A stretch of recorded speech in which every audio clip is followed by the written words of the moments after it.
Hello everyone කොහොමද ඉතින් ඔයාලට ඔන්න අද මං අරගෙන ආව රසම රස ඒග්ලස් ෆෘට් කේක් එකක් හදන රෙසිපි එකක්. ඉතින් බිත්තර කන්න අකමැති අයටත් මේ රෙසිපි එක try කරලා බලන්න පුළුවන්. හරි එහෙනම් වැඩි කතා නැතුව අපි යමු කේක් එක කොහොමද හදන්නේ කියලා බලන්න.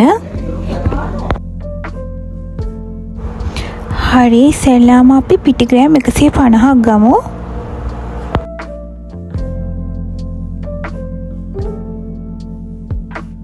මේකටම බේකින් පවුඩර් තේ හැඳි 2ක් දාගන්න.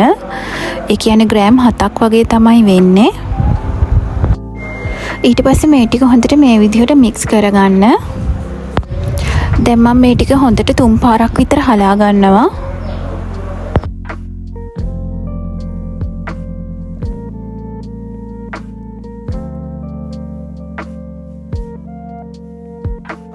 හරි අපි දැන් මේක පැත්තකින් තියාගමු.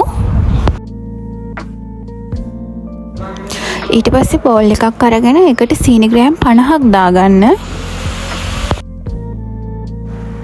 මේකටම බටර් ග්‍රෑම් 100ක් දාගන්න.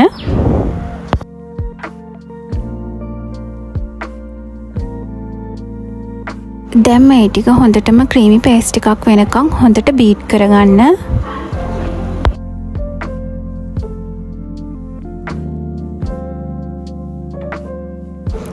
හරි දැන් හොඳටම බීට් වෙලා තියෙන අපේ බටර් එකයි සීනි ටිකයි. ඔයාලට පේනවනේ බටර් එක හොඳ ලයිට් කලර් එකක් වෙලා තියෙනවා. දැන් මම මේකට මිල්ක් මේඩ් ග්‍රෑම් 150ක් එකතු කරනවා.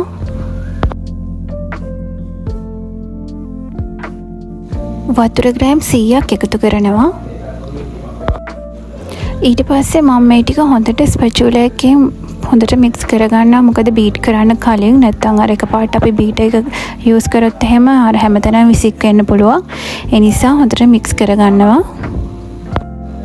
හරි මම දැන් මේ ටික හොඳට බීට් කරගන්නවා.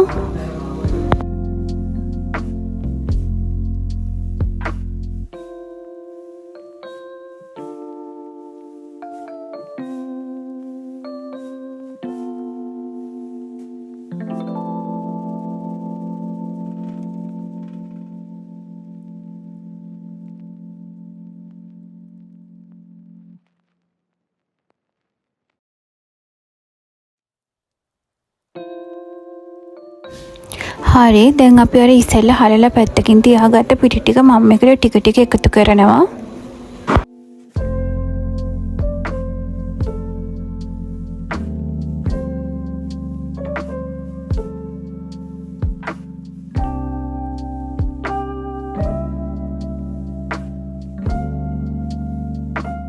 දැන් බැටර් එක හොඳට ෆෝල්ඩ් කරගන්න.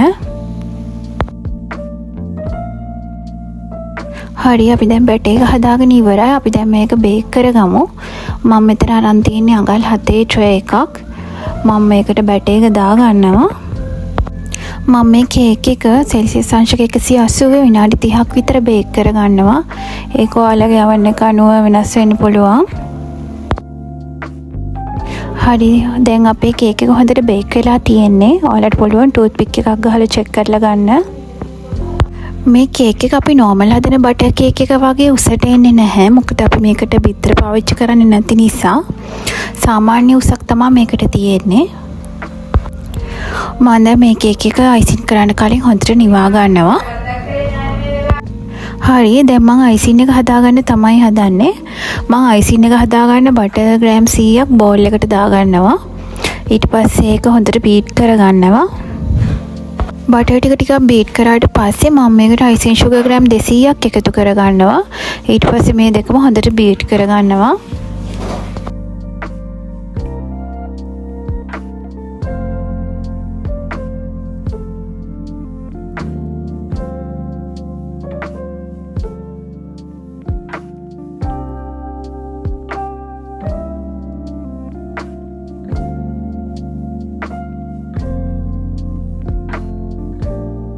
මම මේ අයිසින් එකට කිරිමේසි හැන්දකුත් එකතු කරගන්නවා.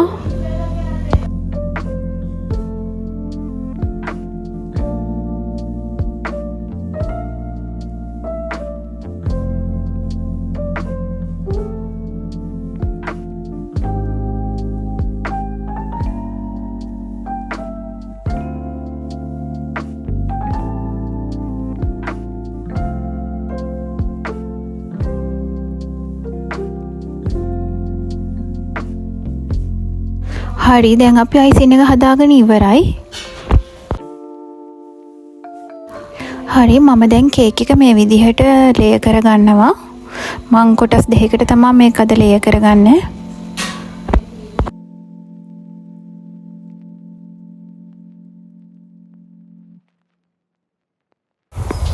මට අද කේක් එක හොඳ සොෆ්ට් එකට වෙට් එකට ඕන නිසා මං කේක් එක උඩට මේ විදිහට ෆ්‍රෙෂ් මිල්ක් ටිකක් දාගන්නවා. ඊට පස්සේ මම මේ විදිහට කේක් එක අයිසින් කරගන්නවා. මං ගොඩාක් අයිසින් දාගන්නේ නැහැ අද කේක් එකට. සාමාන්‍යයෙන් පොඩි ලේ එකක් තමයි දාගන්නේ. ඔයාලා කැමති විදිහට ඒක වෙනස් කරගන්න පුළුවන්.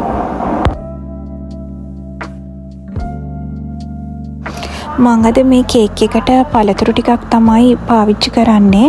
ඉතින් ඔයාලට තියෙනවා නම් මේ විදිහට දාගන්න පුළුවන්. නැත්නම් කැමති පළතුරු වර්ගයක් දාගන්නත් පුළුවන්.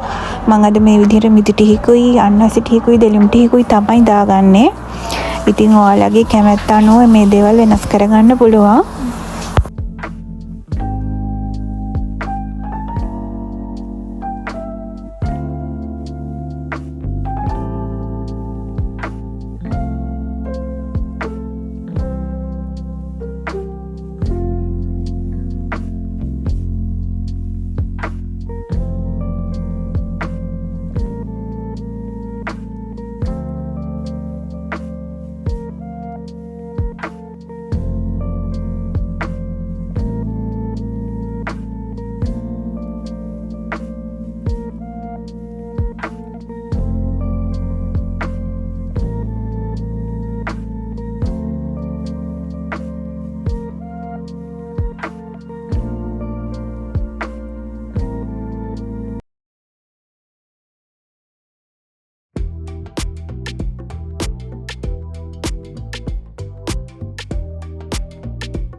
ඔන්න ඉතින් අද මේ විදිහට තමයි මම රසම රස එක්ලස් ෆෘට් කේක් එක හදාගත්තේ. ඉතින් ඕගොල්ලොත් මේ රෙසිපි එක try කරලා බලන්න. ඉතින් try කරලා බලලා කොහොමද කියලා කමෙන්ට් එකක් දාන්න. ඉතින් ඔයාලා මගේ වීඩියෝස් වලට කැමති නම් subscribe කරන්න, like කරන්න. ඉතින් මගේ වීඩියෝ එක බලුවට ගොඩාක් ස්තුතියි. ගිහින් එන්නම්.